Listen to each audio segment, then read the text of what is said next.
नमस्कार. सादर करीत आहोत ठाणे वार्ता. ठळक घडामोडी. इयत्ता 10वी आणि 12वीची परीक्षा कॉपीमुक्त आणि भयमुक्त व्हावी यासाठी 20 जानेवारीपासून 26 जानेवारीपर्यंत जनजागृती सप्ताह. एसटीच्या सर्व बसस्थानकांवर हिंदू हृदय सम्राट बाळासाहेब ठाकरे स्वच्छ आणि सुंदर बसस्थानक अभियान.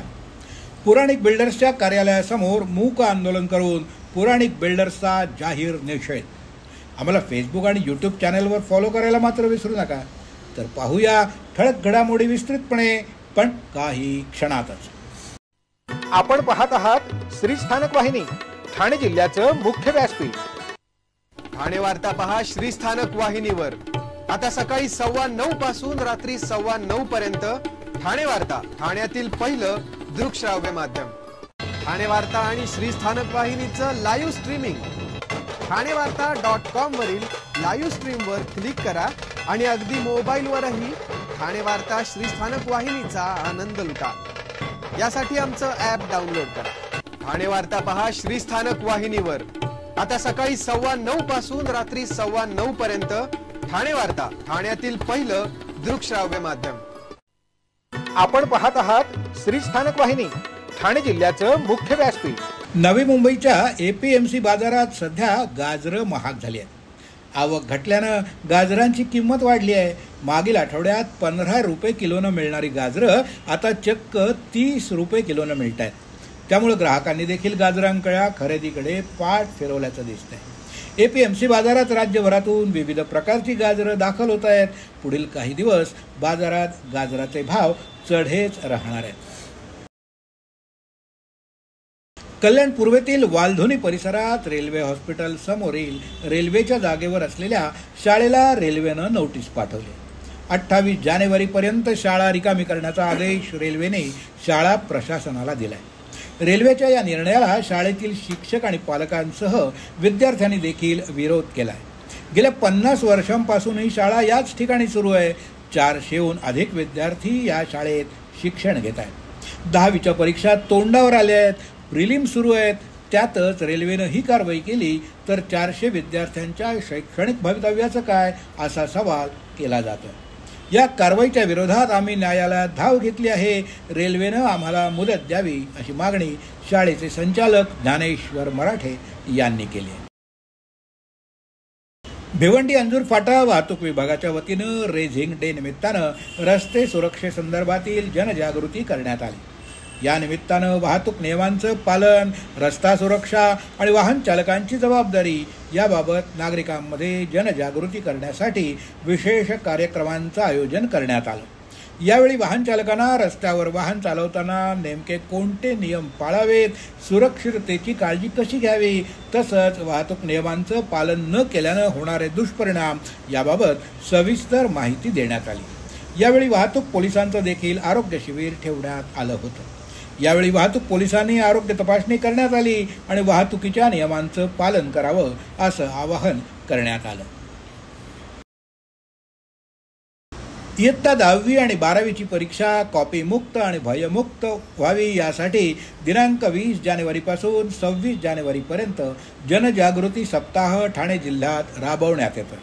यामुळे शैक्षणिक गुणवत्ता वाढ होऊन विद्यार्थ्यांना नवी दिशा मिळायला मदत होईल. म्हणून अभियान यशस्वीपणानं राबवण्याचं आवाहन जिल्हाधिकारी अशोक शिनगारे आणि जिल्हा परिषदेचे मुख्य कार्यकारी अधिकारी रोहन घुगे यांनी केलं.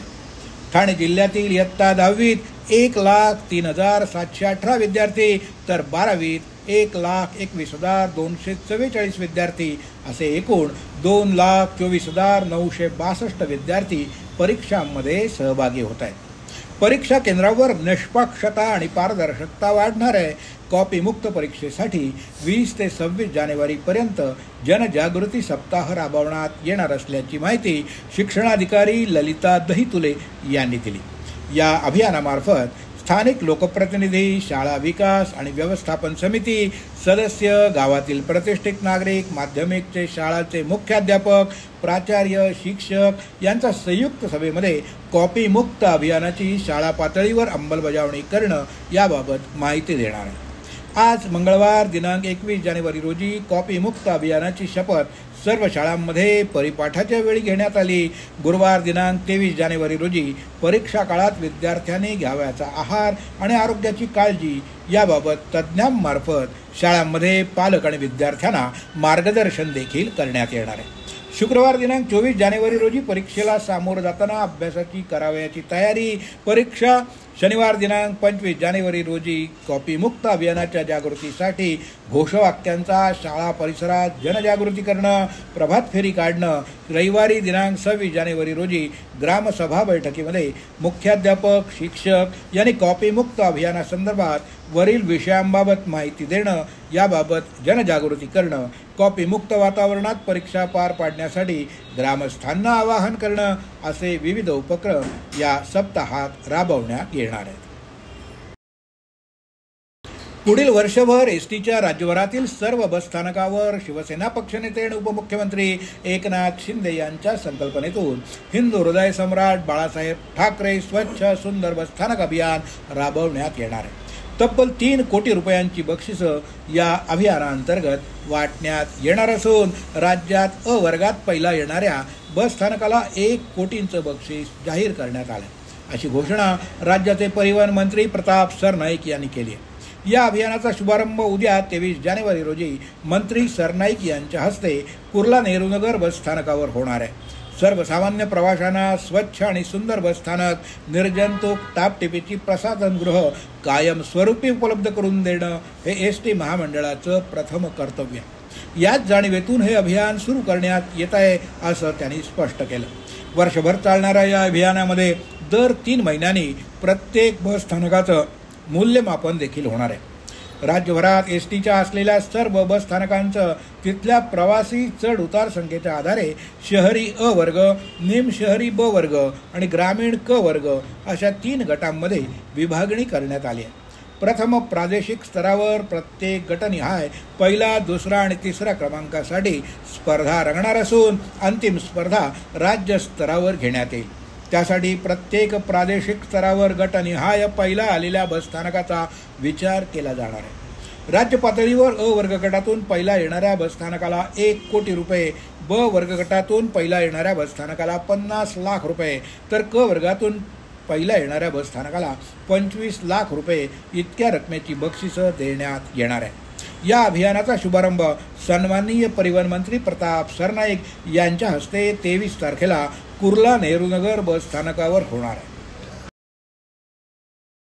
बेटी बचाओ बेटी पढाओ या उपक्रमामुळे लिंगभेद चाचणी पद्धतीला प्रतिबंध करण्यासाठी तसेच मुलींचं संरक्षण आणि त्यांच्या शिक्षणाला प्रोत्साहन देण्यासाठी महत्त्वपूर्ण योगदान मिळालं आहे. या बेटी बचाओ बेटी पढाओ उपक्रमाला दिनांक 22 जानेवारी 2025ला 10 वर्ष पूर्ण होत असल्यानं महिला आणि बालविकास विभागाच्या वतीनं जिल्हा परिषदेच्या प्रांगणात आज विशेष कार्यक्रम आयोजित करण्यात आला होता. बेटी बचाओ बेटी पढाओ या उपक्रमाला 10 वर्ष पूर्ण होत असून स्त्रियांचा सन्मान करणं महत्त्वाचं आहे. मुलींच्या शैक्षणिक, सामाजिक, राजकीय आणि आर्थिक समानतेसाठी सर्वांनीच प्रयत्नशील राहणं आवश्यक आहे, असं आवाहन जिल्हा परिषदेचे मुख्य कार्यकारी अधिकारी रोहन घुगे यांनी केलं.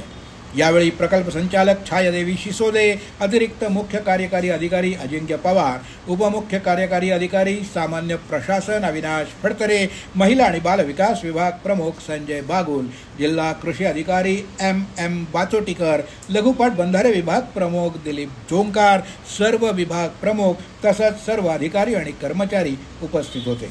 मी प्रतिज्ञा करते की मी मुलगी आणि मुलगा यांना समान मानेन आणि स्त्री भ्रूण हत्येचा किंवा असे कृत्य करणाऱ्याचा विरोध करेन.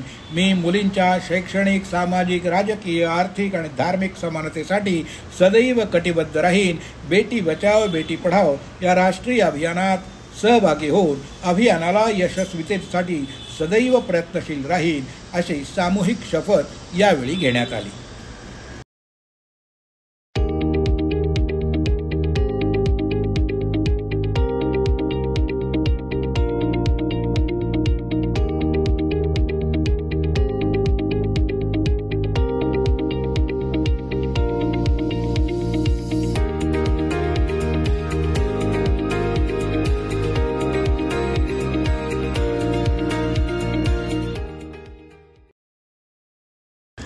वर्तकनगर इथल्या एकता सहकारी गृहनिर्माण संस्थेच्या रहिवाशांनी पुराणिक बिल्डर्सच्या कार्यालयासमोर मूक आंदोलन करून पुराणिक बिल्डर्सचा जाहीर निषेध केला. पुराणिक बिल्डर्सनं 40 सभासदांची 9 कोटीची थकबाकी दिलेली नाही. घरांचा ताबा देऊन देखील गेले 27 महिने घरांची नोंदणीही केलेली नाही.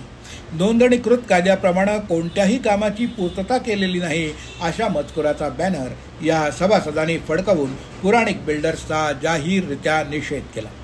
ठाणे इथल्या कोर्टात एकता कोऑपरेटिव्ह सहकारी संस्थेतर्फे पुराणिक बिल्डर्सच्या विरोधात केस चालू आहे. त्याची तारीख होती. त्यावेळी सर्व सभासद कोर्टात हजर होते. त्यानंतर वर्तकनगर इथल्या पुराणिक बिल्डर्सच्या ऑफिसकडे जमा होऊन कोणतीही घोषणा न देता फक्त बॅनर फडकावून निषेध आंदोलन करण्यात आलं. आगरी विकास सामाजिक संस्था वाघवेल ठाणे आयोजित ठाणे आगरी महोत्सव 2025 दिनांक 11 जानेवारी ते 15 जानेवारी 2025 या कालावधीत मोठ्या जल्लोषात साजरा झाला. दरवर्षीप्रमाणे यावर्षी सुद्धा सांस्कृतिक कार्यक्रमामध्ये विविध विषयांवर, ज्यामध्ये नवी मुंबई इथल्या विमानतळाला दिबा पाटील साहेबांचं नाव मिळण्याविषयी, आगरी कोळी विद्यार्थ्यांसाठी MPSC आणि UPSCचं मोफत मार्गदर्शन, आगरी कोळी उद्योजक, आगरी कोळी समाज भवन, भूमिपुत्रांना रोजगाराच्या संधी इत्यादी विषयांवर जनजागृती करण्यात आली. ब्रास बँडच्या तालावर पारंपरिक नृत्यानं कार्यक्रमाला सुरुवात झाली. महोत्सवात खाद्यपदार्थांची, खास करून आगरी पद्धतीच्या जेवणाची रेलचेल, वाद्यवृंद, सांस्कृतिक आणि पारंपरिक नृत्य, महिला विशेष कार्यक्रम, आगरी समाजरत्नांचा सन्मान हे मुख्य आकर्षणाचा केंद्रबिंदू ठरलं. यंदाचा मानाचा आगरी गौरव पुरस्कार मानपाडा माजिवडा प्रभाग समितीच्या सहाय्यक आयुक्त माननीय स्मिता म्हात्रे सुर्वे मॅडम यांना प्रदान करण्यात आला. आगरी समाजातील IPS अधिकारी कुमार अभिजित तुळशीराम पाटील यांच्या वतीनं त्यांच्या आई वडिलांनी त्यांचा सत्कार स्वीकारला. ठाणे आगरी महोत्सवामध्ये कला, क्रीडा, पोलीस, वरिष्ठ अधिकारी, शिक्षण, नौदल, पायलट यासारख्या विविध क्षेत्रातील समाजरत्नांचा सत्कार करण्यात आला. आगरी समाजात धवलारीन बाईला महत्त्वाचं स्थान असतं. सर्व लग्नविधी त्यांच्या मार्फतच होत असतात. धवला परंपरा टिकावी म्हणून धवला गाण्याची स्पर्धा आयोजित करण्यात आली होती. सर्वच धवलारीन बाईंची पारंपरिक लुगडं देऊन सन्मान केला गेला. ठाणे आगरी महोत्सवाच्या पहिल्याच दिवशी नामांकित धवलारीन अवनीताई पाटील यांनी त्यांच्या सुमधुर आवाजातून धवला गाऊन उपस्थितांना मंत्रमुग्ध केलं. महोत्सवाच्या चौथ्या दिवशी याल तर हसाल या संजीवन म्हात्रे यांच्या प्रबोधनात्मक मनोरंजनानं अनेकांना लोटपोट केलं.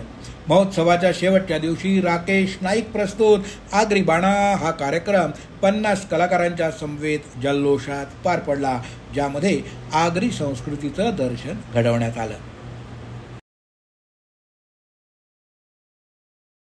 ठाण्यासह राज्यभरातील बिगर शेती आस्थापना, इमारती इत्यादींना दरवर्षी भरावा लागणारा अकृषी कर माफ करण्याच्या राज्य मंत्रिमंडळाच्या निर्णयासंदर्भात अध्यादेश काढावा अशी मागणी राज्याचे महसूल मंत्री चंद्रशेखर बावनकुळे यांच्याकडे भाजपाचे जिल्हाध्यक्ष संजय वाघुले यांनी केली आहे. राज्यातील बिगर शेती आस्थापना, इमारती यावर राज्य सरकारकडून अकृषी कर आकारला जात होता. त्याचा फटका राज्यातील सुमारे 1.25 लाख गृहसंकुलांना बसत होता. त्यात ठाणे शहरातील 6,000 आणि जिल्ह्यातील 33,000 सोसायट्यांचा समावेश होता. या अन्यायातून नागरिकांची मुक्तता करण्यासंदर्भात ऑक्टोबर 2024 मध्ये झालेल्या मंत्रिमंडळाच्या बैठकीत महायुती सरकारनं निर्णय घेतला. अकृषी कर माफीच्या निर्णयामुळे हजारो कुटुंबांना दिलासा मिळाला. मात्र अकृषी कर माफ करण्याच्या मंत्रिमंडळाच्या निर्णयानंतर देखील महसूल विभागाकडून ठाणे शहरातील नौपाडा भागातील रहिवासी आणि गृहसंकुलांना अकृषी कराचा भरणा करण्याच्या नोटिसा बजावल्या जात आहेत. या नोटिसांमुळे नागरिकांमध्ये अस्वस्थता आहे. या विषयांवर अधिक माहिती घेतली असता राज्य सरकारकडून अकृषी कर माफ करण्याचा अध्यादेश जारी न केल्यामुळं नोटिसा जारी झाल्या असल्याचं समजतं. तरी या संदर्भात लाखो रहिवाशांच्या हिताचा विचार करून अकृषी कर माफ करण्याचा अध्यादेश त्वरित जारी करावा अशी मागणी या पत्रात वाघुले यांनी केली आहे. कॅसल मिल परिसरातील आझादनगर नंबर 1, गोकुळनगर परिसरातील साई आनंद प्लाझा, एकता साफल्य आणि इतर इमारतींमध्ये महानगर गॅसचा पुरवठा करण्यासाठी विभाग प्रमुख राजू मोरे यांनी राजन विचारे यांच्या मार्फत महानगर गॅसकडे पाठपुरावा केला होता. त्याला आता यश आलं असून आज महानगर गॅसचा पुरवठा या परिसरात सुरू झालाय. काही दिवसातच या परिसरातील अनेक इमारतीमध्ये महानगर गॅस लवकरात लवकर पोहोचणार आहे. महाराष्ट्रातील भगिनींना आधार देणारी राज्य शासनाची मुख्यमंत्री माझी लाडकी बहीण योजना. या योजनेअंतर्गत अल्प उत्पन्न गटातील 21 ते 65 वयोगटाच्या भगिनींना मिळणार दरमहा 1500 रुपयाची मदत. अर्ज करण्यासाठी 31 ऑगस्ट 2024 पर्यंत मुदतवाढ. कुटुंबाचं वार्षिक उत्पन्न 2.5 लाख रुपयांपेक्षा कमी असलेल्या महिला पात्र. कुटुंबाकडे पिवळं किंवा केशरी रेशन कार्ड असल्यास उत्पन्नाचा दाखला आवश्यक नाही. पांढरं रेशन कार्ड असेल किंवा रेशन कार्ड नसेल तर कुटुंबाचं वार्षिक उत्पन्न 2.5 लाखांपेक्षा कमी असल्याचा दाखला आवश्यक. योजनेसाठीचा ऑनलाईन अर्ज नारी शक्ती दूत ॲपवरून किंवा पोर्टलवर भरता येईल. ज्या भगिनींना ऑनलाईन अर्ज भरता येत नसेल त्यांच्यासाठी अंगणवाडी, ग्रामपंचायत, वॉर्ड ऑफिस, सेतू सुविधा केंद्रामध्ये किंवा आशाताई बचत गटाच्या CRP यांची मदत उपलब्ध. आता आपल्याला अभिमानानं म्हणता येईल, सुखी आणि सुरक्षित आहे माझी लाडकी बहीण. आपण आपले कार्यक्रम किंवा बातम्या मला ठाणेवार्ता@gmail.com या ईमेलवर कळवू शकता. ठळक घडामोडी शेवटी पुन्हा एकदा. इयत्ता 10वी आणि 12वीची परीक्षा कॉपीमुक्त आणि भयमुक्त वातावरणात व्हावी यासाठी 20 जानेवारीपासून 26 जानेवारीपर्यंत जनजागृती सप्ताह.